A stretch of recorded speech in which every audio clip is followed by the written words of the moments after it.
ഇന്ന് ഞാൻ നിങ്ങളെ പരിചയപ്പെടുത്തുന്നത് എപ്പീസിയ പ്ലാന്റ്സ് ആണ്. ഇതിനെ ഫ്ലെയിം വയലറ്റ്സ് എന്നും വിളിക്കാറുണ്ട്.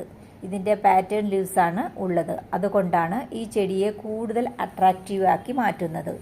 ഓരോ ചെടിക്കും പാറ്റേൺസും കളേഴ്സും ഡിഫറെൻ്റ് ആയിരിക്കും. ഔട്ട്ഡോർ ഹാങ്ങിങ് പ്ലാന്റ്സ് ആയിട്ടാണ് സാധാരണ യൂസ് ചെയ്തു വരുന്നത്. ഈ ചെടിയെ നനയ്ക്കുന്നത് വളരെ ശ്രദ്ധിച്ച് വേണം. വെള്ളം കൂടിപ്പോയാൽ ചീഞ്ഞു പോകാനായിട്ട് സാധ്യതയുണ്ട്. സൺലൈറ്റ് ഉള്ളിടത്ത് വേണം ഇത് വയ്ക്കാൻ. ഷെയ്ഡിൽ വയ്ക്കുന്നതായിരിക്കും കൂടുതൽ നല്ലത്. അല്ലെങ്കിൽ വെയിൽ കൂടിപ്പോയാൽ ഇലകൾ കരിഞ്ഞു പോകാനായിട്ട് സാധ്യതയുണ്ട്. പുതുതായി വരുന്ന നാമ്പ് ചെറിയ പോട്ടിൽ വെച്ച് നമ്മൾക്ക് പുതിയ പ്ലാന്റ്സ് ഉണ്ടാക്കിയെടുക്കാനായിട്ട് പറ്റും.